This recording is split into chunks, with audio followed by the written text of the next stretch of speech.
지금 사는 이 집에서 평생을 보내고 싶으신가요? 마음은 그렇지만 몸과 생활은 늘 변합니다. 그 변화가 문을 두드릴 때 내가 선택해서 나서는 이사인지, 상황에 떠밀려 움직이는 이사인지가 인생의 결을 바꿉니다. 오늘은 그 갈림길에서 후회하지 않으려면 무엇을 먼저 점검해야 할지 차분하지만 단단하게 이야기에 대해 보겠습니다. 노후의 이사는 어느 날 불쑥 찾아옵니다. 무릎이 시큰거려 계단이 버거워지는 순간, 배우자의 건강이 나빠져 병원 들락거림이 잦아지는 계절, 자녀가 멀리 가버려 주말에 식탁이 조용해지는 해, 이런 기점은 생각보다 빨리 다가옵니다.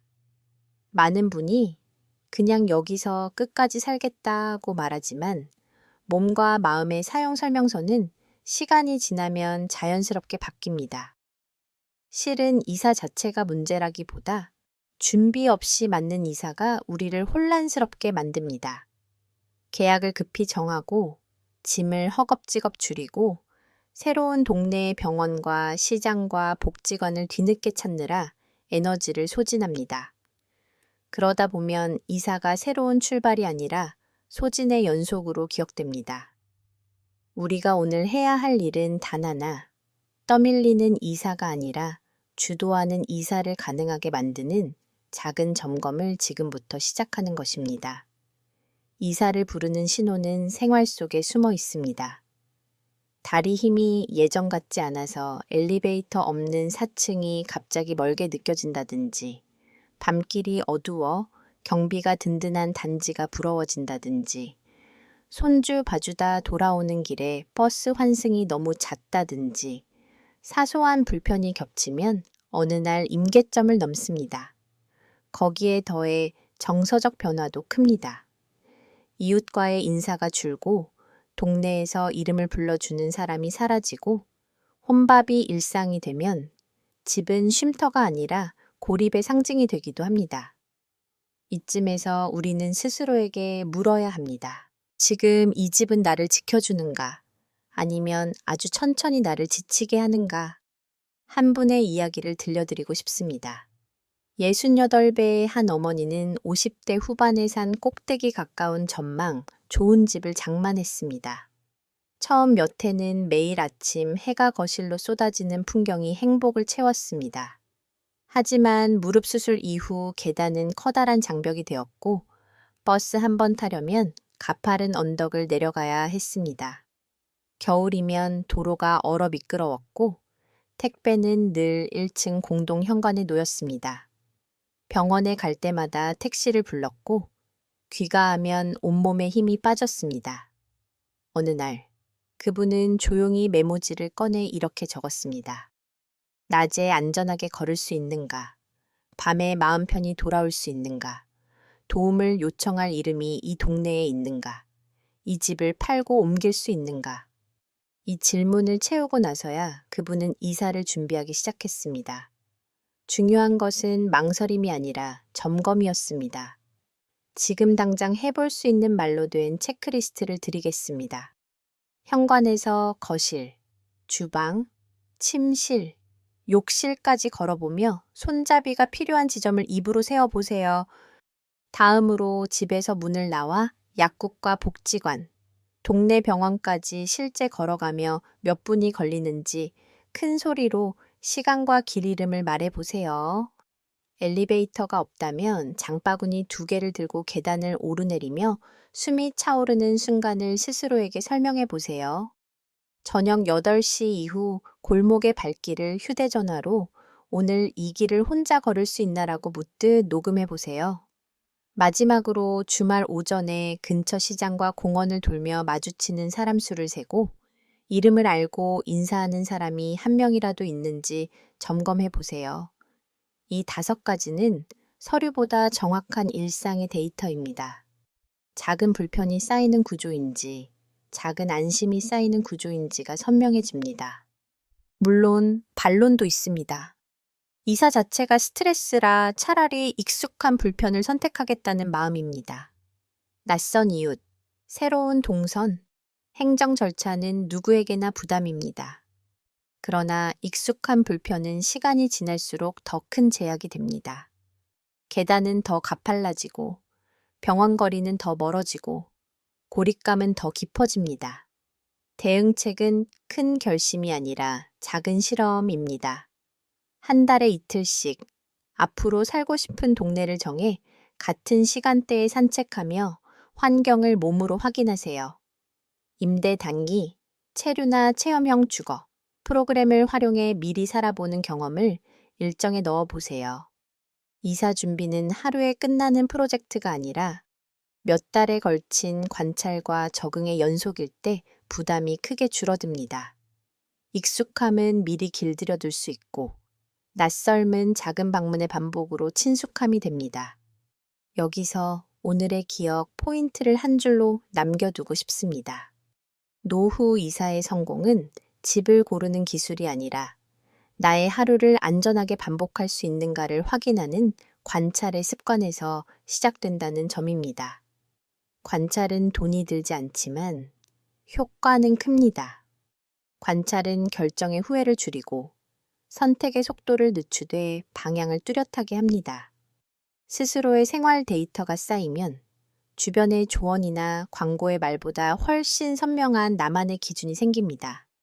이 시점에서 자신에게 조용히 물어보세요.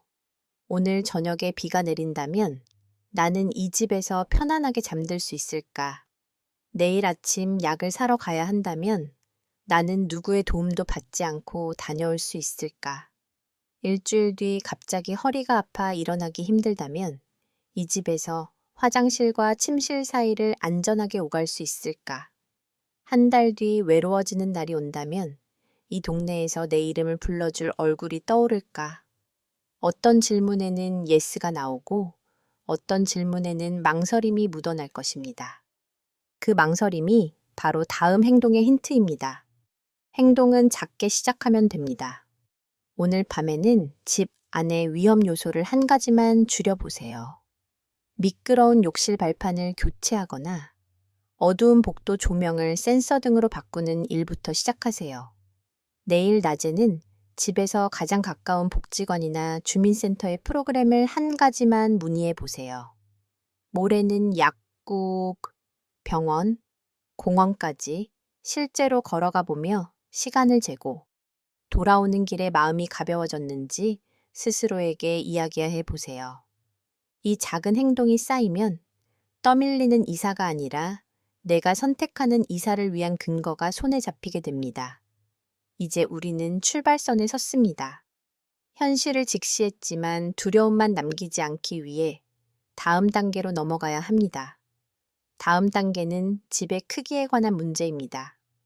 혼자 혹은 둘이 살아가며 숨이 트이는 공간의 범위는 어디까지일까요? 너무 넓으면 관리가 짐이 되고 너무 좁으면 숨이 막힙니다. 생활 동선과 취미, 돌봄의 가능성, 짐을 줄이는 속도까지 고려해야 합니다. 다음 파트에서는 숫자가 아니라 삶의 흐름으로 적정 크기를 찾는 방법을 이야기하겠습니다. 가구 배치가 아니라 마음의 배치를 먼저 설계하는 법을 차근차근 풀어드리겠습니다. 지금 여기서 한 가지 질문만 더 건네겠습니다. 내 하루에 가장 자주 쓰는 길은 어디에서 어디까지인가? 그 길 위에 여유 한 걸음을 놓을 자리가 있는가? 이 물음이 다음 파트의 문을 열어줄 것입니다. 집은 작아야 아늑하고 관리도 쉽다고들 하시지요. 그런데 어느 순간 너무 좁은 공간은 오히려 감옥처럼 느껴질 수 있습니다. 하루 종일 같은 벽만 바라보며 부딪히는 생활. 정말 평안할까요? 아니면 답답할까요? 오늘은 노후의 집, 크기를 어떻게 정해야 하는지 그 균형점을 함께 짚어보겠습니다. 많은 분들이 자녀가 독립한 후에는 당연히 작은 집으로 줄여야 한다고 생각합니다. 관리비 절약, 청소 부담 감소, 생활비 절감 등 그럴듯한 이유가 많습니다. 그러나 현실은 단순히 작다고 좋은 것이 아닙니다. 지나치게 좁은 집은 움직임을 제약하고 생활의 리듬을 단조롭게 만듭니다. 하루 종일 방과 부엌 사이 몇 걸음만 오가다 보면 몸도 굳고 마음도 갑갑해집니다. 공간이 좁으면 물건을 줄이는 속도보다 물건이 쌓이는 속도가 빠르고 그로 인해 스트레스는 배가 됩니다. 작은 집에서 사는 자유는 오히려 늘 곁에 있는 물건의 압박으로 사라지기도 합니다. 한 부부의 사례를 들어보겠습니다. 결혼 40주년을 맞아 자녀들이 독립하자 두 분은 예삐평 남짓한 소형 아파트로 이사했습니다.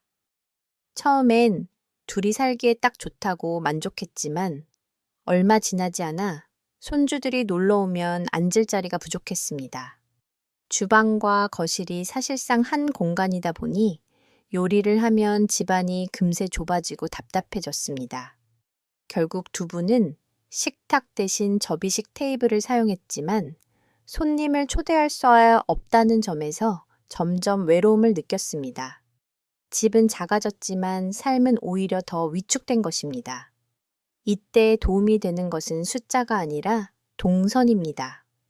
집 크기의 절대적 기준을 평수로만 보는 대신 하루 생활을 어떻게 보내는지를 먼저 살펴야 합니다. 아침에 일어나 욕실로 가는 길, 점심 준비 후 거실에 앉는 동선, 저녁에는 어떤 공간에서 텔레비전을 보는지, 취미 활동을 어디서 하는지, 이 동선을 따라가면서 공간이 여유롭게 이어지는지 아니면 한 걸음마다 막히는지 확인해야 합니다. 실제로 국토연구원이 발표한 고령자 주거 조사에서도 집의 크기보다 생활 동선의 편리함이 만족도를 크게 좌우한다고 합니다. 여기서 작은 체크리스트를 제안합니다. 첫째, 집 안에서 동시에 두 사람이 움직일 때 서로 부딪히지 않고 지나갈 수 있는가? 둘째, 손님 두세 명이 와서 앉을 자리가 마련되는가? 셋째, 식탁과 거실 사이 이동이 자연스러운가? 넷째, 취미나 운동을 위한 최소한의 코너가 있는가? 다섯째, 수납 공간이 단순히 벽장에만 몰려있지 않고 생활 동선 가까이에 배치되어 있는가? 이 5가지를 소리내어 점검해 보면 지금 집이 정말 편한 공간인지 답답한 공간인지 분명해집니다. 물론 반론도 있습니다. 나이 들어서는 손님도 잘 안 오고 그냥 침대와 텔레비전만 있으면 된다는 의견이지요. 하지만 문제는 단기적 만족이 아니라 장기적 변화입니다. 시간이 갈수록 집안에서 보내는 시간이 늘어나고 사람을 만나려는 의지가 줄어들 수 있습니다. 이때 집이 너무 좁으면 외부 활동까지 위축되면서 삶의 방향이 점점 더 줄어듭니다. 대응책은 무조건 넓혀라가 아니라 너무 줄이지 말라입니다. 관리가 가능한 범위에서 최소한 거실과 각자의 방을 분리할 수 있는 공간은 확보해야 합니다. 한편 최근의 신축 아파트는 효율적 평면 설계로 20평대라도 거실과 방 2개, 작은 다용도 공간까지 확보할 수 있습니다. 이런 구조는 청소 부담은 크지 않으면서도 심리적 여유를 제공합니다. 가족이 방문해도 함께 밥을 먹을 수 있고 각자가 혼자만의 시간을 보낼 여지도 생깁니다. 집은 작아야 좋다는 단순한 생각에서 벗어나 삶을 담을 만큼은 있어야 한다는 관점으로 전환하는 것이 필요합니다. 오늘의 기억 포인트는 이것입니다. 집 크기를 줄일 때 가장 먼저 줄여야 하는 것은 평수가 아니라 스트레스라는 사실입니다. 동선이 불편하고 물건이 넘쳐나는 좁은 공간은 크기가 아닌 삶의 질을 갉아먹습니다. 반대로 조금 더 넓어도 동선이 매끄럽고 공간이 여유로우면 노년의 하루는 훨씬 가볍고 단단해집니다. 지금 집을 한번 둘러보세요. 이 집은 내 몸과 마음이 편안하게 움직일 수 있는 그릇인가? 아니면 늘 불편함을 감수해야 하는 틀인가? 오늘 저녁에는 의자를 몇 개 꺼내보시고 손님 셋을 초대할 수 있다고 상상해 보세요. 그 상상만으로도 지금 집의 여유가 충분한지 아니면 숨이 막히는지를 알 수 있습니다.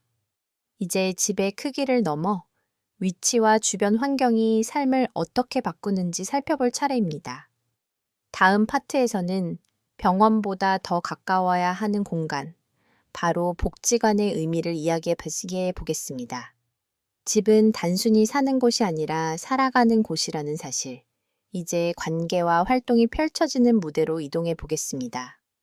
나이 들면 병원 가까운 집이 최고라고 많이들 말씀하시죠. 혹시라도 아플 때 금방 갈 수 있으니까요. 그런데 막상 살아보면 이야기가 다릅니다. 하루 종일 들려오는 앰뷸런스 소리, 창밖으로 보이는 응급실 풍경은 안도감보다 불안을 더 크게 키웁니다. 그렇다면 어디 옆에 살아야 할까요? 육세제스. 바로 삶을 풍요롭게 만드는 복지관입니다. 병원 옆 주거지가 안겨주는 첫 인상은 안전입니다. 그러나 실제로 거기서 사는 분들은 오히려 긴장감 속에 하루를 보냅니다. 사이렌이 울릴 때마다 혹시 다음은 내가 아닐까 하는 불안이 엄습하고 집 창문을 열면 환자의 고통과 직결된 소리가 들려옵니다. 치료를 받기 위해 가는 병원은 반드시 필요하지만 그 옆에서 사는 것은 마음의 건강에 불리할 수 있습니다. 반대로 복지관은 다릅니다. 밥을 먹고, 배우고, 웃고, 취미를 나누는 공간입니다. 병원은 위급 상황의 장소이지만 복지관은 삶을 이어가는 장소입니다. 실제로 전국 노인복지관협회의 자료에 따르면 복지관에서 운영하는 프로그램은 대부분 무료이거나 도시락 한 끼 값으로 하루 종일 참여할 수 있습니다. 요가와 합창, 미술과 문학 강좌, 스마트폰 교육, 심리 상담까지 이어지는 일정은 일상에 활력을 더합니다. 이웃들과 함께 노래를 부르고 식사를 나누며 자연스럽게 사회적 관계망이 형성되는데 이는 의학적으로도 큰 의미가 있습니다. 세계보건기구는 사회적 연결이 노인의 건강과 수명을 연장한다는 사실을 꾸준히 강조하고 있습니다. 다시 말해, 복지관 옆집은 곧 건강보험에 가입한 것이나 다름없습니다. 한 어르신의 사례를 들어보겠습니다. 칠순을 맞은 이분은 뇌졸중 경험 이후 큰 대학병원 옆 아파트로 이사했습니다. 아프면 바로 병원으로 갈 수 있다는 이유에서였습니다. 하지만 몇 달도 지나지 않아 앰뷸런스 소리에 지쳐 집을 나서게 됐습니다.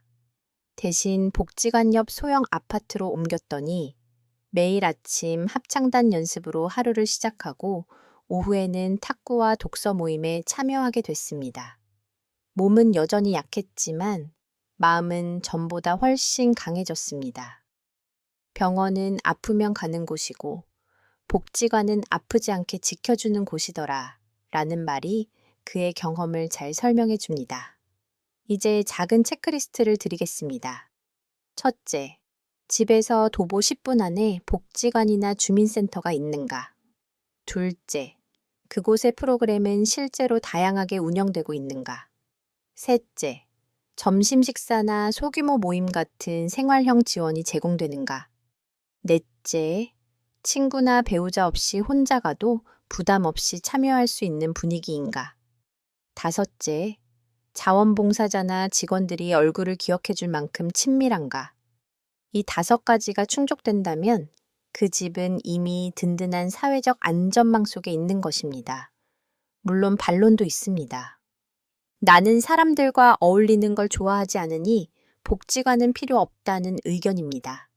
그러나 외로움은 본인의 선택과 상관없이 찾아옵니다. 특히 사별이나 질환 같은 사건은 예상치 못한 시점에 닥칩니다. 이때 이미 익숙한 공동체가 있는 것과 없는 것의 차이는 크며 나중에 새로 관계를 맺는 것은 훨씬 어렵습니다. 대응책은 적극적으로 다니라가 아니라 익숙해져 두라입니다. 일주일에 한 번, 혹은 한 달에 한 번이라도 발걸음을 옮겨보는 것, 얼굴을 알리는 것만으로도 미래의 안전망이 준비됩니다. 오늘의 기억 포인트는 간단합니다. 병원은 지출이지만 복지관은 투자라는 사실입니다. 치료비는 돈을 써야 하지만 복지관은 작은 비용 혹은 무료로 건강과 관계를 동시에 돌봅니다. 몸과 마음이 함께 살아 있어야 진짜 노후입니다.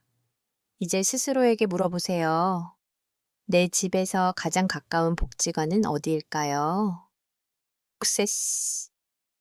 한 번도 가보지 않았다면 이번 주에 가볍게 문을 두드려 보시는 건 어떨까요? 낯선 문턱을 넘는 작은 용기가 내 노후를 든든하게 지켜줄 수 있습니다.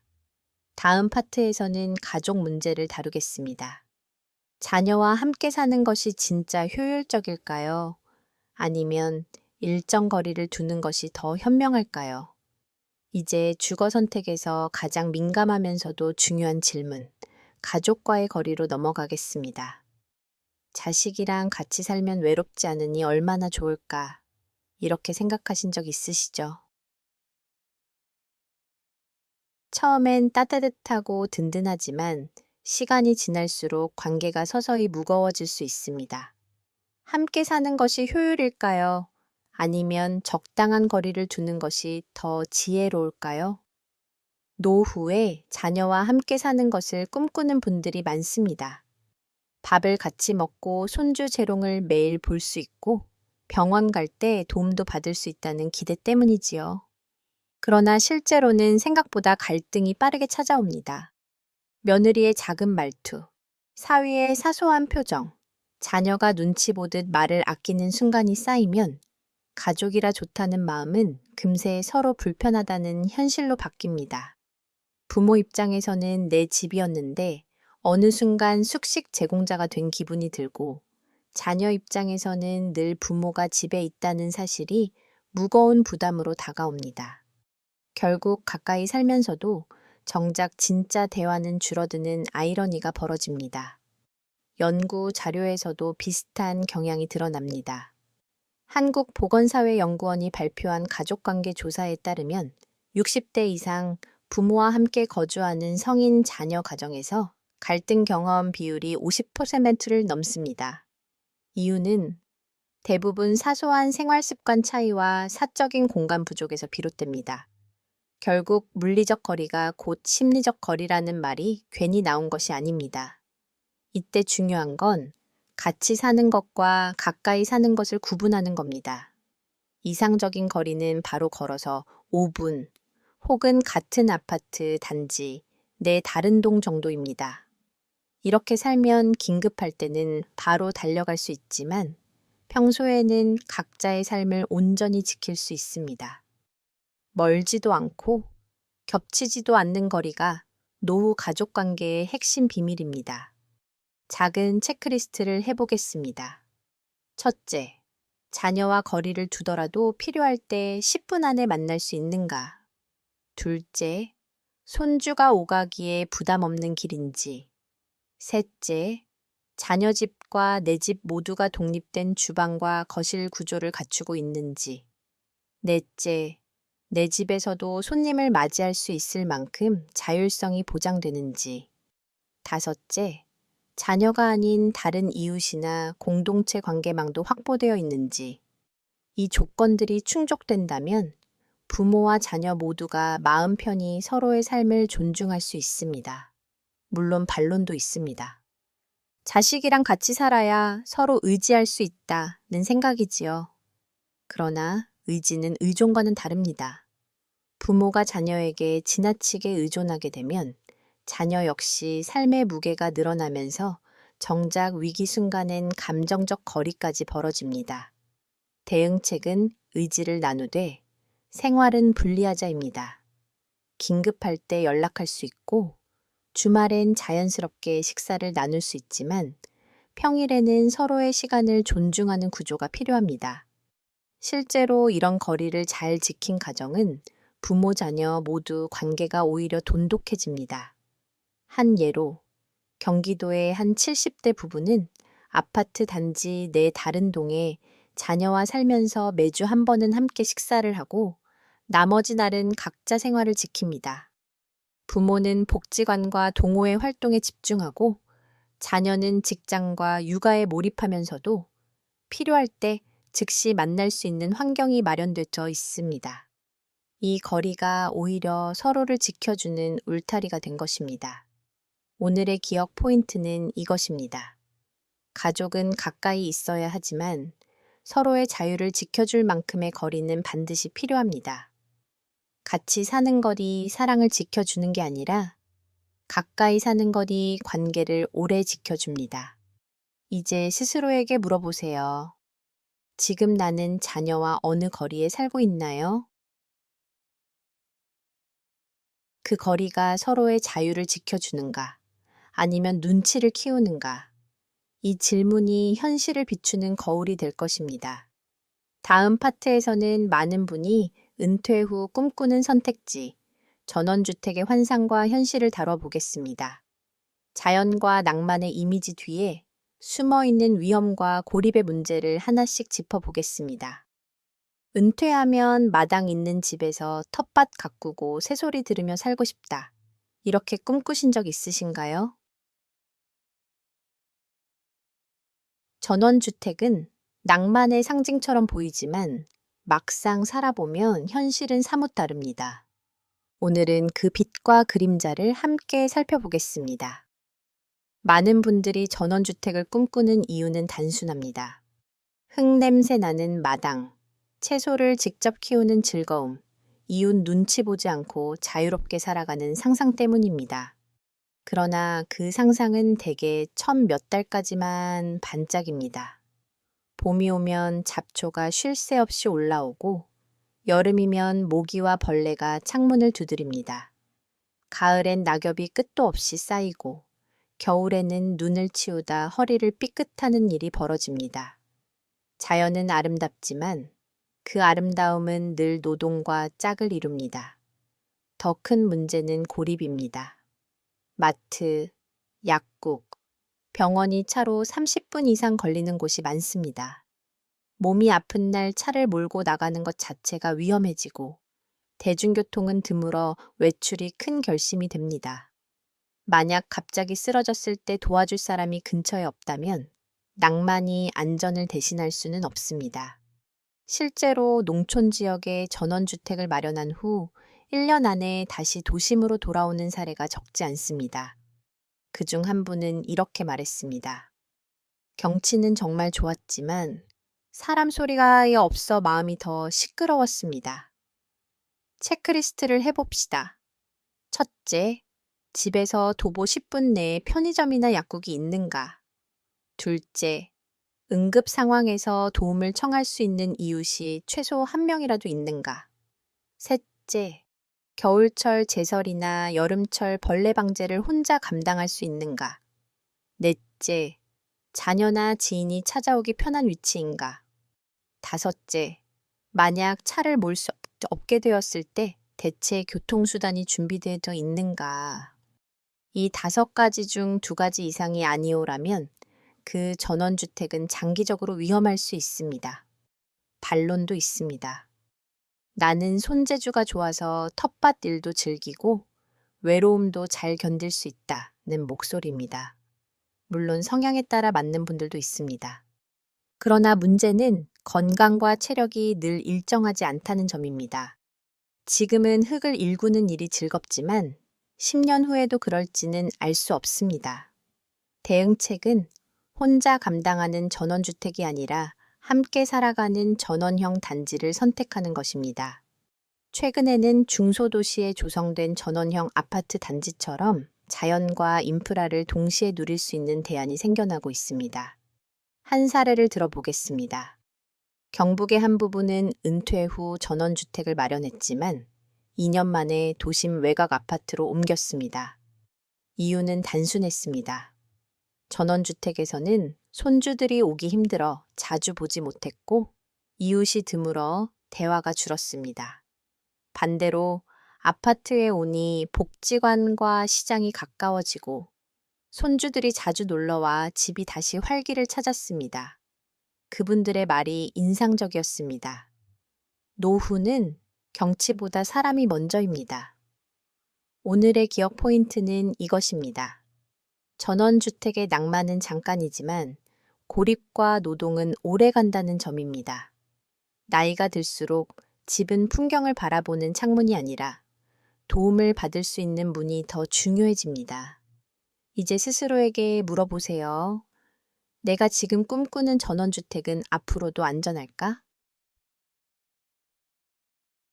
이 집이 정말 내 삶을 지켜줄까? 만약 단 한 번의 위기에도 흔들릴 수 있다면 다시 생각해 볼 필요가 있습니다. 다음 파트에서는 전원주택의 대안으로 떠오르는 또 다른 기준을 살펴봅니다. 약국보다 가까운 공원, 병원보다 든든한 산책로가 노후를 어떻게 지켜주는지 이야기하겠습니다. 걷는다는 단순한 행위가 왜 최고의 약이 되는지 이어서 풀어드리겠습니다. 나이가 들수록 약국이 가까워야 한다고 생각하시나요? 억세스. 그런데 진짜로 우리를 지켜주는 건 약국이 아니라 공원입니다. 걷는 길, 앉아 쉴 벤치, 햇볕이 드는 산책로가 곧 최고의 약국이 됩니다. 이제 건강을 지키는 방법은 복잡하지 않습니다. 세계보건기구는 꾸준히 말합니다. 하루 30분 걷기가 심장병, 당뇨, 우울증, 불면증을 예방하는 가장 확실한 처방이라고요. 그런데 문제는 대부분의 사람들이 운동해야지 하면서도 실천을 못한다는 데 있습니다. 이유는 간단합니다. 집 근처에 걸을 만한 길이 없기 때문입니다. 좁고 위험한 인도, 차가 쉴 새 없이 다니는 도로, 회색 시멘트 벽으로 둘러싸인 골목은 걷고 싶은 마음을 금세 꺾어버립니다. 결국 집에서 가까운 산책로와 공원이 있느냐 없느냐가 운동 습관을 결정합니다. 서울의 한 노부부 이야기를 들어보겠습니다. 처음에는 약국과 병원이 가까운 아파트를 선택했습니다.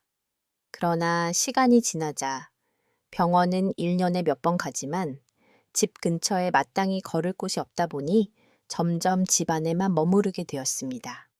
반대로 몇 년 후 옮긴 단지는 큰 공원과 호수가 있었고 매일 아침 산책이 일상이 됐습니다. 놀랍게도 그때부터 병원에 가는 횟수가 줄어들었습니다. 걷는 게 약보다 낫다는 말이 허언이 아님을 몸으로 느낀 것입니다. 체크리스트로 확인해 보겠습니다. 첫째, 집에서 10분 안에 나무와 흙길이 있는 산책로가 있는가? 둘째, 그 길에 벤치와 조명이 잘 갖춰져 있는가? 셋째, 비 오는 날에도 걸을 수 있는 대체 공간이 있는가? 넷째, 혼자 걷다가도 사람들을 자연스럽게 마주칠 수 있는가? 다섯째, 계절마다 다른 풍경을 즐길 수 있는 자연 요소가 있는가? 이 조건들이 맞으면 걷기는 운동이 아니라 즐거운 습관이 됩니다. 물론 나는 원래 운동을 싫어한다는 분들도 있습니다. 하지만 여기서 중요한 건 운동이라는 단어가 주는 부담을 줄이는 것입니다. 꼭 달리기를 하거나 헬스장에 가야만 건강이 지켜지는 게 아닙니다. 집 앞을 가볍게 걸으며 나무 냄새를 맡고 이웃과 인사를 나누는 것만으로도 충분합니다. 대응책은 작게, 자주, 즐겁게입니다. 10분이라도 좋고 하루 2번 나누어 걸어도 좋습니다. 중요한 건 몸을 움직이며 세상과 연결된다는 감각입니다. 실제로 WHO는 사회적 연결이 고립을 줄이고 우울증 위험을 낮춘다고 보고합니다. 산책은 단순히 근육을 쓰는 행위가 아니라 사람을 만나고 햇빛을 받으며 하루를 정리하는 시간입니다. 이는 약으로 채울 수 없는 정신적 면역력을 줍니다. 오늘의 기억 포인트는 이겁니다. 노후의 건강을 지켜주는 건 약봉지가 아니라 집 앞에 산책로라는 사실입니다. 약은 증상을 완화하지만 걷기는 문제 자체를 늦추고 예방합니다. 이제 스스로에게 물어보세요. 내 집에서 나와 발걸음을 뗐을 때 내가 걷고 싶은 길이 펼쳐지나요? 아니면 돌아서고 싶은 길인가요? 오늘 저녁에는 집 근처를 직접 걸어보며 내가 살고 있는 동네가 약국형 동네인지 공원형 동네인지 확인해 보세요. 다음 파트에서는 집을 단순히 머무는 공간이 아니라 자산으로 보는 관점을 이야기하겠습니다. 팔 수 있는 집이야말로 위기 때 나를 지켜줄 수 있는 비상금이라는 점, 그리고 노후에 마지막 집이 가져야 할 경제적 조건을 짚어보겠습니다. 마지막 집은 그냥 내 몸만 편하면 된다고 생각하시나요? 6세. 하지만 노년의 집은 동시에 자산입니다. 살기에도 좋아야 하지만 필요할 때는 언제든 팔려야 비상금이 됩니다. 집이 발목을 잡는 순간 그 집은 편안한 보금자리가 아니라 짐이 될 수 있습니다. 많은 분들이 나는 이 집에서 죽을 때까지 살 거다 라고 말합니다. 그 마음 이해합니다. 익숙한 동네와 이웃, 쌓인 추억은 무엇보다 소중하니까요. 그러나 인생은 언제든 방향이 바뀔 수 있습니다. 배우자의 병환, 예기치 못한 사고, 혼자 감당하기 어려운 상황이 닥치면 집을 처분해 돌봄 비용이나 새로운 주거 비용으로 써야 할 때가 옵니다. 그런데 그 집이 팔리지 않는다면 어떻게 될까요? 결국 가장 힘든 순간에 가장 큰 짐이 되어버립니다. 실제로 부동산 시장에서는 교통이 불편하거나 생활 인프라가 부족한 집, 구조가 낡아 개보수가 많이 필요한 집은 매물이 나와도 좀처럼 거래가 되지 않습니다. 반대로 병원, 마트, 복지관, 대중교통이 모두 가까운 집은 나이가 들어도 꾸준히 수요가 있습니다. 한 연구에서도 노후 주택의 가치는 내가 살기 좋은가 보다 남이 살기 좋은가가 더 중요하다고 분석했습니다. 즉, 집을 고를 때는 지금의 편의성뿐 아니라 미래의 유동성까지 반드시 고려해야 합니다. 여기서 체크리스트를 하나 드리겠습니다. 첫째, 걸어서 10분 안에 버스 정류장이나 지하철역이 있는가? 둘째, 대형 병원까지 차로 20분 내에 갈 수 있는가? 셋째, 근처에 학교나 복지관 같은 생활 기반 시설이 있는가? 넷째, 집 구조가 세대 분리나 리모델링이 가능할 만큼 유연한가? 다섯째, 비슷한 집이 최근에도 거래된 기록이 있는가? 이 5가지를 확인하면 지금의 집이 위기 때 비상금이 될 수 있는지 가늠할 수 있습니다. 물론 반론도 있습니다. 내 집을 왜 남 생각하면서 고르냐? 나만 편하면 되지 라는 목소리입니다. 하지만 집은 언제나 시장의 일부입니다. 내가 팔고 싶을 때 사줄 사람이 없다면 아무리 애착이 커도 돈으로 바꿀 수 없습니다. 대응책은 단순합니다. 지금 당장 이사하지 않더라도 내가 살고 있는 집의 시장성을 꾸준히 점검하는 겁니다. 부동산 거래 사이트를 통해 비슷한 집이 실제로 거래되는지 확인하고 주변 개발 계획을 살펴보는 것만으로도 미래 대비가 됩니다. 한 사례가 있습니다. 부산에 사는 한 어르신은 은퇴 후 전원주택을 구입했습니다. 처음엔 만족스러웠지만 배우자가 갑자기 병환을 앓게 되면서 큰 병원 근처 아파트로 옮기려 했습니다. 문제는 전원주택이 팔리지 않았다는 겁니다. 매수자는 없고 관리비와 유지비만 늘어가자 결국 다른 자산을 처분해야 했습니다. 그는 이렇게 말했습니다. 집은 나를 지켜줄 것 같았는데 오히려 나를 묶어버리더군요. 오늘의 기억 포인트는 이것입니다. 노년의 집은 살기도 편해야 하지만 팔리기도 쉬워야 한다는 점입니다. 집은 나의 마지막 비상금 통장입니다. 교통이 되고 생활 인프라가 있으며 꾸준한 수요가 있는 곳이야말로 노후의 안전망이 됩니다. 이제 스스로에게 물어보세요. 지금 내가 사는 집은 위기 순간 현금화할 수 있을까? 혹시 자식이나 친척에게조차 넘기기 힘든 구조나 위치는 아닌가? 작은 확인이 미래의 큰 후회를 막습니다. 다음 파트에서는 실제 주거 형태별 장단점을 하나씩 짚어보겠습니다. 실버타운, 전원주택, 아파트. 겉으로는 모두 매력 있어 보이지만 실제로 살아보면 전혀 다른 이야기가 펼쳐집니다. 이제부터 그 차이를 구체적으로 풀어드리겠습니다. 실버타운, 밥도 나오고 간호사도 있고 운동 프로그램까지 있으니 얼마나 완벽해 보입니까? 셋째. 그런데 정말 그곳이 행복한 노년의 집일까요? 아니면 편리하지만 외로운 공간일까요? 겉으로 보이는 실버타운은 호텔 못지않습니다. 정문에는 경비가 있고, 응급 상황에는 간호사가 대응하며, 식사는 하루 3끼 제공됩니다. 헬스 시설, 수영장, 문화 프로그램까지 갖춘 곳도 있습니다. 이 정도면 더 바랄 게 없어 보입니다. 그러나 실제 거주자들의 이야기를 들어보면 조금 다릅니다. 한 달, 2달은 만족도가 높지만 3개월이 지나면서부터 공통적으로 외로움이 커진다고 합니다. 이유는 단순합니다. 공간의 다양성이 없기 때문입니다. 실버타운에는 대부분 같은 연령대, 비슷한 생활 패턴의 사람들이 모여 있습니다. 대화 주제는 자연스레 건강, 병원, 약 이야기에 머무는 경우가 많습니다. 어린이의 웃음소리, 직장인의 분주한 발걸음, 동네 시장의 활기 같은 일상의 풍경은 점점 멀어집니다.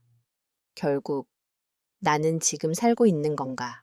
아니면 그냥 버티고 있는 건가? 라는 질문이 마음속에 생겨납니다. 한국보건사회연구원이 실시한 조사에서도 실버타운 입주자 가운데 일정 비율은 입주비를 포기하고 퇴소한 경험이 있다고 보고합니다. 시설은 완벽하지만 관계와 다양성이 결여된 삶은 오히려 마음을 메마르게 합니다. 체크리스트로 확인해 보겠습니다. 첫째, 실버타운 프로그램의 내용이 내 성향과 맞는가? 둘째, 외부 사람들과 교류할 수 있는 통로가 있는가? 셋째, 자율적으로 생활을 설계할 자유가 보장되는가? 넷째, 거주자가 너무 단일 집단에 치우쳐 있지는 않은가? 다섯째, 가족이나 친구가 쉽게 찾아올 수 있는 거리인가? 이 조건들이 충족되지 않으면 아무리 시설이 좋아도 살기 좋은 곳보다는 살기 편한 감옥이 될 수 있습니다. 물론 실버타운이 모두 나쁘다는 뜻은 아닙니다. 혼자 사는 것이 두렵거나 돌봄이 절실히 필요한 상황에서는 매우 유용한 선택지가 될 수 있습니다. 대응책은 전적으로 의존하기가 아니라 부분적으로 활용하기입니다. 즉, 일정 기간 머물며 돌봄을 받고 다시 독립생활로 돌아올 수 있는 순환적 구조를 고려하는 것입니다. 실제로 해외에서는 단위 체류형 실버타운이나 커뮤니티 하우스를 활용해 생활의 균형을 맞추는 사례가 늘고 있습니다. 한 사례를 보겠습니다. 서울 근교의 한 실버타운에 입주한 70대 여성은 처음엔 매일 수영과 요가 수업에 만족했습니다.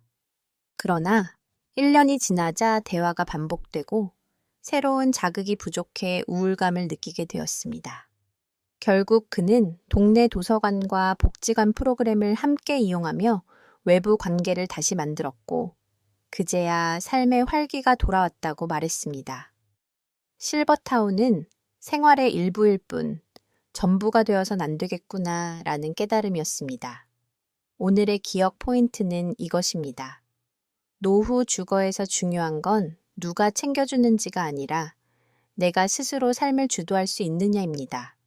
아무리 편리해도 내 삶의 리듬과 자율성이 사라지면 집은 곧 감옥이 됩니다. 이제 스스로에게 물어보세요. 나는 누군가의 보호를 원하나요? 아니면 내 주도권을 원하나요? 6세스. 이 질문이 실버타운의 장단점을 가늠하는 첫걸음이 될 것입니다. 다음 파트에서는 또 다른 선택지, 전원주택을 다시 살펴봅니다. 낭만이 현실이 되는 순간은 언제까지인지, 그리고 왜 많은 분들이 결국 도시로 돌아올 수밖에 없는지 이어서 이야기하겠습니다. 은퇴하면 전원주택에서 흙을 밟으며 살고 싶다.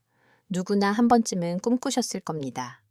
아침엔 새소리, 저녁엔 고기 굽는 냄새, 텃밭에서 딴 채소로 밥상을 차리는 상상만으로도 행복하지요. 그런데 그 낭만은 언제까지 이어질까요? 안타깝게도 현실은 첫 달까지만 반짝 빛나는 경우가 많습니다. 전원주택에 입주한 초기에는 모든 것이 새롭습니다. 흙 냄새, 바람소리, 넓은 마당이 주는 자유로움이 삶을 채워줍니다. 그러나 계절이 바뀔수록 상황이 달라집니다. 봄이 오면 잡초가 집을 잠식합니다. 하루만 방심해도 마당은 풀로 가득 차고 허리를 숙인 노동은 끝도 없습니다.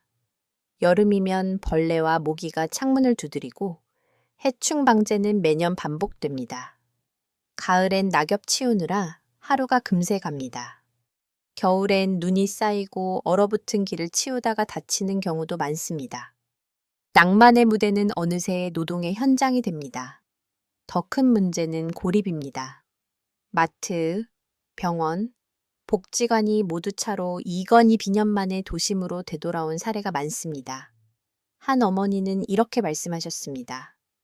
경치가 예쁜데도 사람 소리가 없으니 씻쌀소리가 없으니 마음이 너무 시끄러웠어요. 자연은 아름답지만 사람의 부재는 그 어떤 경치보다 더 큰 공허함을 남깁니다. 체크리스트를 살펴볼까요? 첫째, 가까운 거리에 병원, 약국, 마트가 있는가? 둘째, 응급 상황에 도움을 요청할 이웃이 있는가? 셋째, 교통수단이 안정적으로 확보되어 있는가? 넷째, 자녀나 손주가 오기에 편한 위치인가? 다섯째, 계절마다 반복되는 관리 노동을 감당할 체력이 있는가? 이 질문에 두세 개라도 아니오라면 그 전원주택은 장기적으로는 위험한 선택일 수 있습니다. 물론 반론도 있습니다. 나는 원래 흙을 만지는 걸 좋아하고 외로움도 잘 견딜 수 있다는 분들입니다. 맞습니다. 성향에 따라 맞는 경우도 있습니다. 하지만 여기에는 전제가 있습니다. 건강과 체력이 뒷받침될 때만 가능한 일입니다. 은퇴 초반 60대에는 가능할지 모르지만 70대 이후까지 그 힘을 유지하기는 쉽지 않습니다. 대응책은 혼자 감당하는 전원주택이 아니라 공동체와 함께하는 전원형 단지를 선택하는 것입니다. 최근에는 중소도시 혁신지구 같은 곳에서 전원형 아파트 단지가 들어서며 자연과 인프라를 동시에 누릴 수 있는 대안이 등장하고 있습니다. 실제로 전원주택에서 도시로 돌아온 분들의 공통된 이야기는 경치보다 사람이 먼저다 였습니다. 꽃과 나무는 마음을 달래주지만 결국 하루의 리듬을 지켜주는 건 사람과의 연결입니다. 이웃이 있고 필요할 때 도움을 청할 수 있으며 아이들의 웃음소리와 시장의 활기가 들리는 곳, 그것이 삶을 이어가게 합니다. 오늘의 기억 포인트는 이것입니다. 전원주택은 낭만의 집이 아니라 체력과 사회적 연결망이 뒷받침될 때만 가능한 집이라는 사실입니다. 노후에 중요한 건 경치가 아니라 사람이 있는 소리입니다. 이제 스스로에게 물어보세요. 내가 꿈꾸는 전원주택은 진짜 나를 지켜줄 수 있을까? 아니면 나를 고립시키는 감옥이 될까? 상상 속 그림과 현실 사이의 간극을 지금 확인해 보셔야 합니다. 다음 파트에서는 많은 분들이 결국 선택하는 아파트에 대해 다룹니다. 불만도 많지만 실패 확률이 낮은 이유, 그리고 왜 아파트가 여전히 가장 안정적인 선택지로 꼽히는지 이야기하겠습니다. 아파트는 재미없고 답답하다고들 하시죠. 하지만 많은 분들이 전원주택이나 실버타운을 거쳐 결국 다시 아파트로 돌아옵니다. 왜일까요? 이유는 단순합니다. 아파트가 노년의 가장 실패 확률이 낮은 집이기 때문입니다. 아파트의 가장 큰 장점은 생활 인프라가 집약되어 있다는 점입니다. 병원, 약국, 마트, 복지관이 대부분 걸어서 10분 안에 있습니다. 이건 단순한 편리함을 넘어 삶이 무너지지 않도록 지켜주는 안전망이 됩니다. 갑자기 몸이 아플 때 병원을 찾을 수 있고 시장이 가까워 식사를 준비할 수 있으며 복지관에서 사람을 만날 수도 있습니다. 생활의 기본 요소가 가까이 모여 있는 구조. 이것이 아파트의 힘입니다. 두 번째는 안전성입니다. 관리실과 경비, CCTV 같은 시스템이 기본적으로 갖춰져 있습니다. 혼자 사는 어르신이라도 안심하고 밤길을 다닐 수 있고 위급한 상황에서는 관리실을 통해 도움을 요청할 수 있습니다. 실제로 통계청 자료에서도 고령자가 거주할 때 사고 발생률이 단독주택보다 아파트에서 낮게 나타났습니다. 아파트라는 구조 자체가 위험을 줄여주는 것입니다. 세 번째는 유지 관리의 효율성입니다. 전원주택은 집 한 채를 모두 관리해야 하지만 아파트는 관리비 안에서 청소와 보수, 보완이 이루어집니다. 개인이 감당해야 할 물리적 노동이 줄어드는 만큼 여유는 늘어납니다. 게다가 신축 단지의 경우 친환경 설계나 단열 성능이 좋아 난방비나 전기료까지 줄어드는 경우가 많습니다. 그리고 무엇보다 중요한 건 커뮤니티입니다. 단지 안에는 경로당, 작은 도서관, 주민센터, 문화센터가 있습니다. 합창단, 탁구 모임, 독서 동아리 등 다양한 모임이 활성화되어 있어 외로움이 크게 줄어듭니다.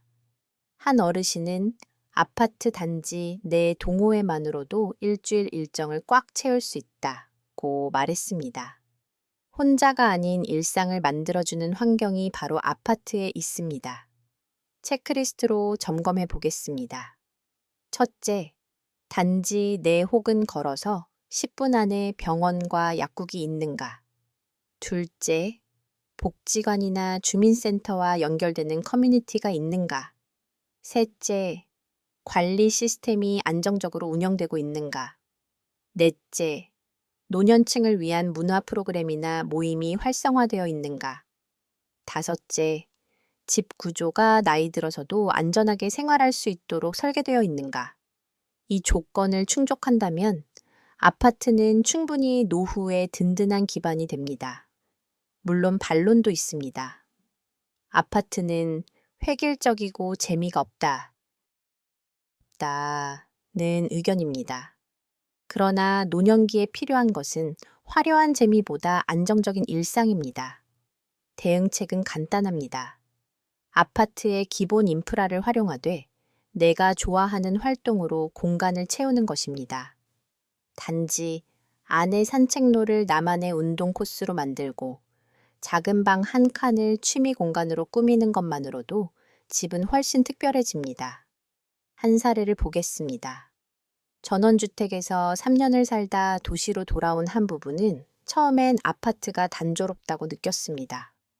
그러나 곧 매일 열리는 주민 모임과 근처 복지관 프로그램 덕분에 이전보다 훨씬 활기찬 삶을 살게 됐습니다. 그들은 이렇게 말했습니다. 불편함이 없는 게 행복이라는 걸 이제야 알았습니다. 오늘의 기억 포인트는 이것입니다. 아파트는 완벽하지는 않지만 노년기의 실패 확률이 가장 낮은 주거 형태라는 점입니다. 생활 인프라, 안전, 관리, 커뮤니티가 모두 갖춰져 있어 불편보다 안정이 훨씬 큽니다. 이제 스스로에게 물어보세요. 내 삶에서 가장 중요한 건 화려한 낭만일까요? 아니면 매일 무너지지 않는 안정일까요? 아파트가 주는 기본적인 안정감이 어쩌면 가장 큰 선물일지도 모릅니다. 다음 파트에서는 이 아파트의 장점을 자연과 결합한 새로운 선택지, 중소도시형 전원형 아파트를 살펴보겠습니다. 자연과 인프라를 동시에 품은 이 형태가 어떻게 노년의 이상형으로 떠오르는지 이어서 말씀드리겠습니다. 서울은 너무 비싸고 전원주택은 외롭고 힘들다. 그렇다면 해답은 어디 있을까요? 요즘 떠오르는 대안이 있습니다. 바로 도심 속에 있으면서도 자연과 인프라를 동시에 갖춘 중소도시형 전원형 아파트입니다. 중소도시는 흔히 서울보다 부족하다는 이미지가 있습니다. 하지만 최근 10년간 전국 곳곳에서 혁신도시, 기업도시, 신도시 개발이 이어지면서 상황이 크게 달라졌습니다.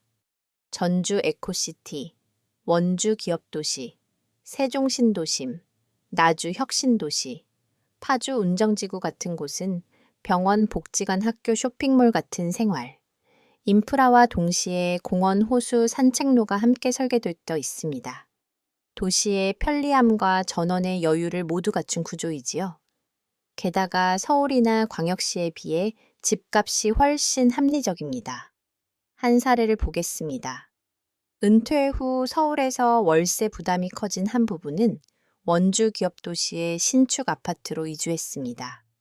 처음엔 낯설었지만 단지 내 호수공원 덕분에 매일 산책을 하게 되었고 근처 복지관에서 무료로 합창단 활동을 시작했습니다. 생활비가 줄어든 대신 삶의 여유는 늘었습니다. 무엇보다 자녀가 KTX로 1시간 안에 찾아올 수 있어 가족 관계도 무너지지 않았습니다.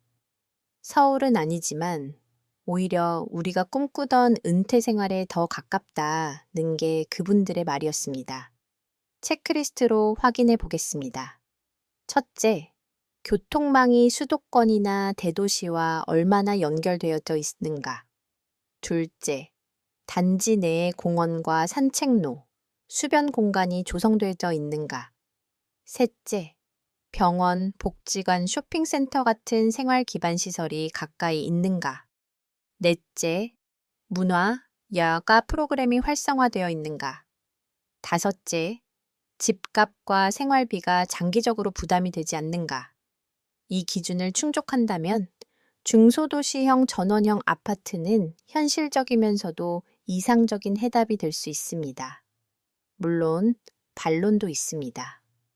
서울을 떠나면 문화적 혜택이나 의료 수준이 떨어지지 않을까라는 걱정입니다. 그러나 최근 중소도시의 의료와 문화 인프라는 꾸준히 확충되고 있습니다. 특히 교통망이 발달하면서 꼭 필요한 경우 서울 대형 병원을 찾는 것도 하루 일정으로 충분히 가능합니다. 대응책은 서울과의 연결성을 반드시 고려하는 것입니다. 차로, 우시간, 기차나 고속버스로 1시간대면 충분히 현실적인 선택이 됩니다. 중소도시형 아파트의 가장 큰 매력은 균형입니다. 아파트가 주는 안정성과 전원이 주는 여유, 두 가지를 동시에 누릴 수 있다는 점입니다.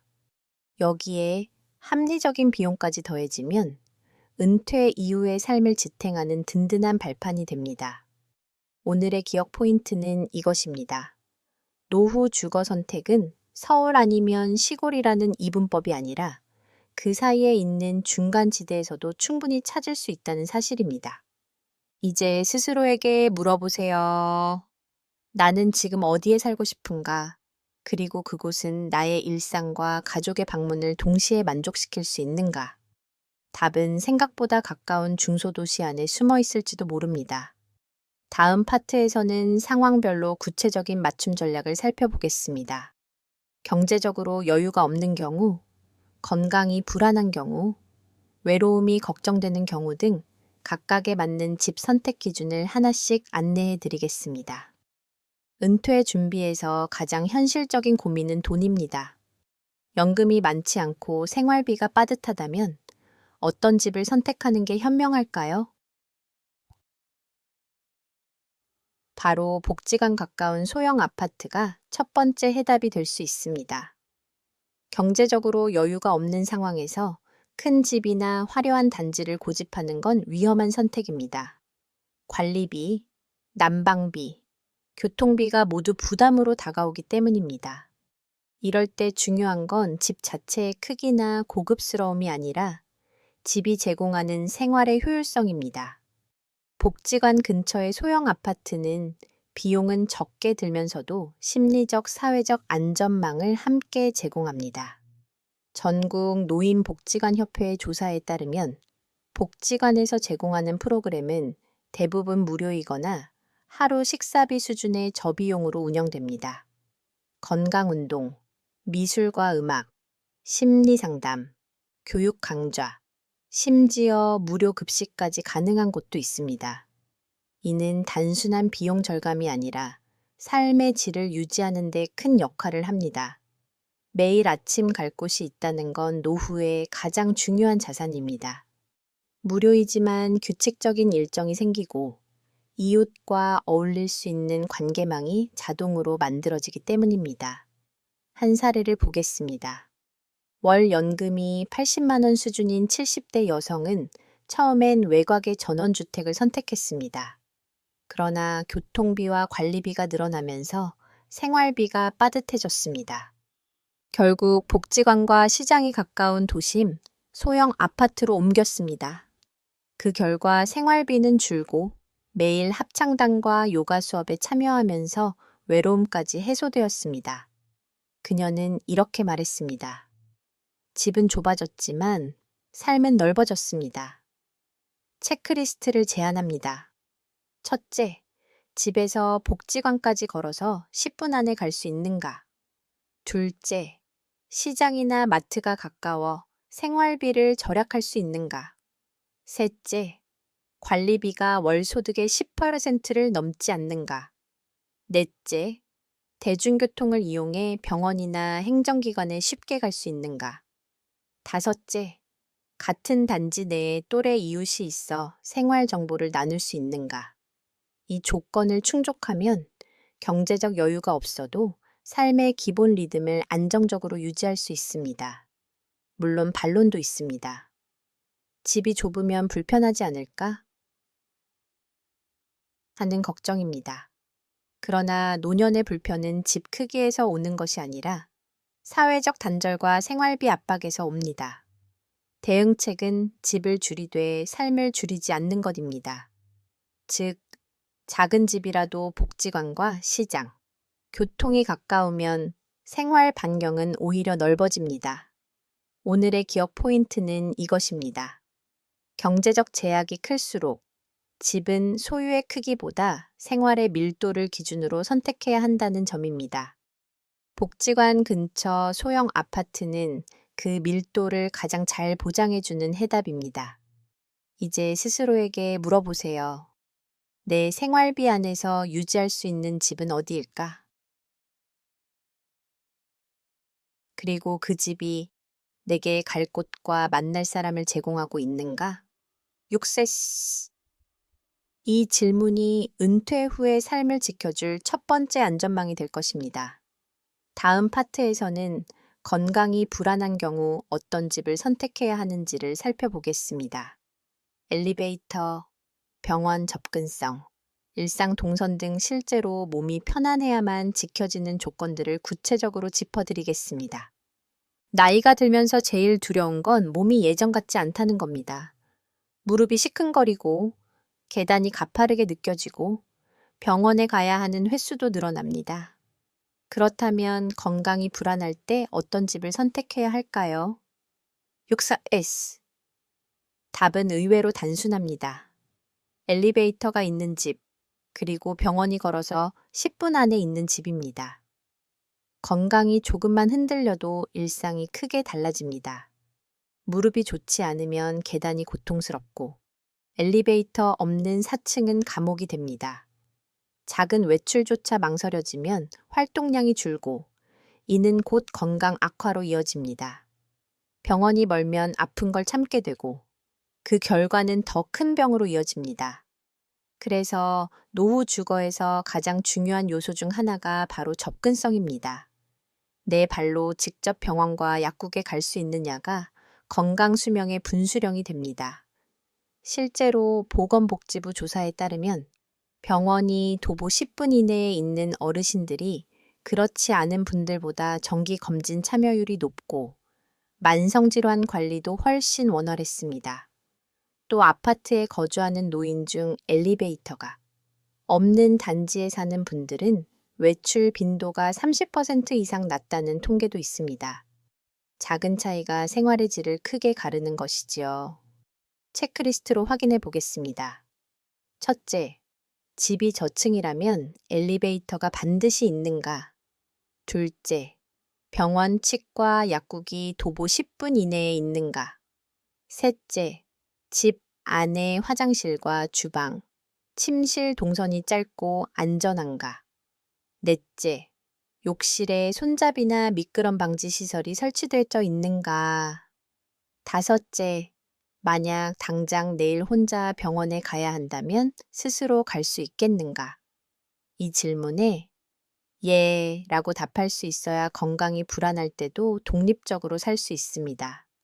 물론 반론도 있습니다. 나는 아직 건강하니 이런 조건은 나중에 생각해도 되지 않을까? 라는 생각입니다. 그러나 건강은 어느 날 갑자기 바뀝니다. 사고나 질환은 예고 없이 찾아오기 때문에 미리 준비한 사람과 그렇지 않은 사람의 차이는 극명합니다. 대응책은 간단합니다. 지금 집을 바꾸지 않더라도 생활 동선과 의료 접근성을 점검하고 부족한 부분을 개선하는 것입니다. 예를 들어, 집 근처에 병원이 없다면 가까운 이웃이나 가족과 미리 긴급 연락망을 만들고 집 안에 안전 손잡이나 조명을 설치하는 것부터 시작할 수 있습니다. 한 사례를 들어보겠습니다. 서울에 사는 70대 남성은 무릎 수술 이후 계단이 많은 빌라 생활이 힘들어졌습니다. 결국 엘리베이터 있는 저층 아파트로 옮겼는데 그때부터 외출이 늘고 건강이 회복되었습니다. 병원도 도보 7분 거리라 정기 검진을 거르지 않았고 그 결과 큰 합병증을 막을 수 있었습니다. 그는 이렇게 말했습니다. 집이 바뀌니 내 몸이 바뀌더군요. 오늘의 기억 포인트는 이것입니다. 노후의 독립은 누가 도와주는지가 아니라 내가 내 발로 다닐 수 있느냐에 달려 있습니다. 엘리베이터와 병원 도보권, 이 두 가지는 노후 주거의 필수 조건입니다. 이제 스스로에게 물어보세요. 내가 아플 때 이 집에서 혼자 병원에 갈 수 있을까? 만약 아니오라면 지금이 바로 점검할 시점입니다. 다음 파트에서는 건강만큼 중요한 또 하나의 요소, 외로움에 대해 이야기하겠습니다. 혼자 사는 시간이 길어질수록 외로움은 몸을 갉아먹습니다. 외로움을 막아주는 집의 조건, 커뮤니티와 연결망이 왜 생명선이 되는지 이어서 풀어드리겠습니다. 나이 들어서 가장 무서운 건 병이 아니라 외로움이라고들 합니다. 함께 밥 먹을 사람이 없고 하루 종일 말 한마디 하지 않은 날이 쌓이면 마음부터 먼저 무너집니다. 그렇다면 외로움을 막아주는 집은 어떤 곳일까요? 외로움은 단순히 기분의 문제가 아닙니다. 연구에 따르면 만성적인 외로움은 흡연이나 비만만큼이나 건강에 치명적입니다.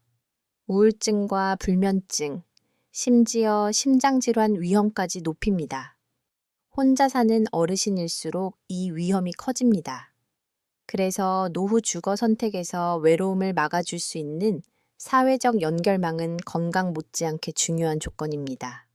아파트 단지는 이 점에서 큰 장점을 가집니다. 단지 내 경로당, 작은 도서관, 주민센터, 복지관, 문화센터 등 다양한 커뮤니티 공간이 마련되어 있습니다. 이런 공간에서 자연스럽게 이웃을 만나고 취미를 함께 나누며 작은 대화를 이어가는 것만으로도 외로움은 크게 줄어듭니다. 실제로 국토연구원 조사에서도 같은 아파트 단지 내에서 정기적인 모임에 참여하는 노인들의 삶의 만족도가 그렇지 않은 사람보다 월등히 높았습니다. 체크리스트로 확인해 보겠습니다. 제 첫째, 집에서 도보 10분 안에 경로당이나 주민 모임 공간이 있는가? 둘째, 단지 내 혹은 근처 복지관에서 정기 프로그램이 운영되는가? 셋째, 내가 관심 있는 취미나 동호회 활동이 있는가? 넷째, 집을 나서면 얼굴을 아는 사람이 최소 한 명은 있는가? 다섯째, 긴급 상황이 아니라도 편히 전화할 수 있는 이웃이 있는가? 이 5가지 중 3가지 이상이 충족되면 혼자 살아도 혼자가 아닌 삶을 유지할 수 있습니다. 물론 반론도 있습니다. 나는 원래 사람들과 어울리는 걸 좋아하지 않는다는 생각입니다. 그러나 외로움은 성격을 가리지 않습니다. 누구든 관계가 줄어들면 마음이 약해집니다. 대응책은 억지로 모임에 끌려가는 것이 아니라 작은 관계부터 꾸준히 유지하는 것입니다. 예를 들어 매주 같은 시간에 복지관에 무료 점심을 먹거나 매달 한 번 동네 도서관 독서 모임에 참여하는 것만으로도 사회적 연결망이 형성됩니다. 중요한 건 정기성입니다. 반복되는 만남이 신뢰와 친근함을 키우기 때문입니다. 한 사례를 보겠습니다. 경기도의 한 70대 여성은 남편과 사별한 후 처음에는 하루 종일 집 안에만 있었습니다. 그러나 단지 내 문화센터의 합창단에 참여하면서 상황이 바뀌었습니다. 매주 연습을 통해 친구가 생기고 공연을 준비하면서 삶의 활력이 돌아왔습니다. 그녀는 이렇게 말했습니다. 혼자 사는 건 맞지만 외롭지는 않습니다. 오늘의 기억 포인트는 이것입니다. 노후의 외로움을 막아주는 건 가족만이 아닙니다. 매일 얼굴을 알아봐주는 이웃, 함께 웃을 수 있는 작은 모임, 나를 기다리는 공간이 있는 동네가 진짜 방패입니다. 이제 스스로에게 물어보세요. 내 집 근처에는 나를 아는 얼굴이 있나요? 그 얼굴 하나가 내 노년을 단단하게 지켜줄 수 있습니다. 다음 파트에서는 마지막 집을 정할 때 꼭 고려해야 할 조건들을 정리하겠습니다. 돌봄 인프라, 교통, 처분 용이성까지 집이 단순한 공간을 넘어 내 삶의 비상금을 지켜줄 수 있는지 마지막으로 확인해 보겠습니다. 마지막 집을 고른다는 건 단순히 머무를 공간을 정하는 게 아닙니다. 그것은 내가 이거 어떻게 떠날지를 준비하는 일이기도 합니다. 그래서 마지막 집은 반드시 이 세 가지 조건을 갖춰야 합니다. 살기 편해야 하고, 언제든 팔릴 수 있어야 하며, 돌봄 인프라와 연결되어 있어야 합니다. 노후의 집은 결국 두 가지 역할을 동시에 해야 합니다. 하나는 일상의 무대이고, 다른 하나는 비상금 통장입니다. 내가 아프거나 혼자가 되었을 때 그 집을 처분해 돌봄 비용이나 생활비를 마련해야 할 수도 있습니다. 그런데 집이 너무 외지고 구조가 낡았고 수요가 없다면 아무도 사려 하지 않습니다. 그 순간 집은 나를 묶는 족쇄가 됩니다. 반대로 교통이 편리하고 생활 인프라가 가까우며 꾸준히 거래가 이루어지는 집은 위기 때 든든한 자산이 됩니다. 돌봄 인프라는 또 하나의 필수 조건입니다. 요양병원, 방문 요양센터, 주간보호시설, 복지관 같은 시스템이 집 근처에 있어야 합니다. 혼자서 모든 걸 감당할 수 없는 나이가 반드시 옵니다. 그때 이웃의 도움과 제도의 돌봄이 함께 작동하는 집이야말로 마지막까지 나를 지켜주는 집입니다. 예를 들어 서울이라면 교통 허브 근처, 지방이라면 중소도시의 중심지가 적합합니다. 가족이 찾아올 수 있는 거리여야 하며 언제든 거래 가능한 입지도 갖춰야 합니다. 체크리스트를 드리겠습니다. 첫째, 집 주변에 돌봄 인프라가 있는가? 둘째, 자녀가 차로 1시간 안에 찾아올 수 있는가? 셋째, 교통과 생활 기반이 안정적으로 연결되어 있는가? 넷째, 최근 몇 년간 비슷한 집이 꾸준히 거래되고 있는가? 다섯째, 내가 직접 팔거나 임대할 수 있을 만큼 시장성이 있는가? 이 5가지를 점검하면 마지막 집이 내 삶을 지켜줄 수 있을지 확인할 수 있습니다. 물론 반론도 있습니다. 내가 떠난 뒤 집은 자식에게 물려주면 되지 않나 라는 생각입니다. 하지만 현실은 다릅니다. 자녀 세대가 꼭 그 집을 원하거나 유지할 여력이 있다는 보장은 없습니다. 오히려 집을 처분해야 하는 상황에서 거래가 되지 않는다면 자식에게도 부담이 됩니다.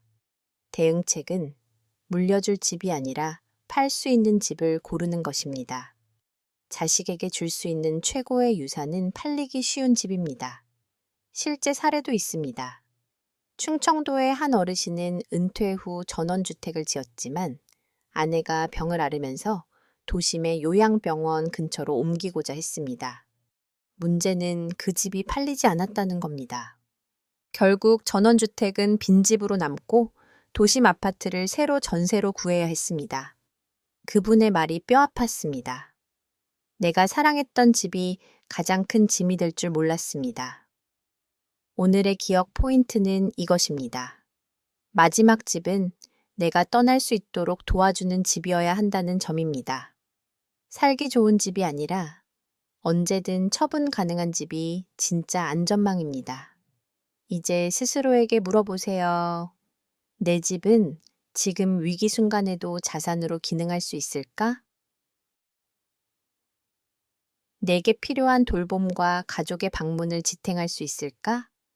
XSS. 답이 불안하다면 지금이 바로 마지막 집을 준비할 시간입니다. 정리하자면 우리는 크기에서 출발해 위치, 관계, 자연, 자산, 그리고 주거 형태까지 모두 살펴봤습니다. 이 과정을 통해 알 수 있는 것은 단순합니다. 노후의 집은 잠자리 이상의 의미를 갖습니다. 그것은 내 일상의 무대이자 위기의 비상금이며 삶을 지탱하는 울타리입니다. 이제 선택은 남의 이야기가 아닙니다. 지금 당신의 집이 내일의 나를 지켜줄 수 있을까요? XS. 오늘 작은 점검과 행동이 평온한 노후를 결정짓습니다.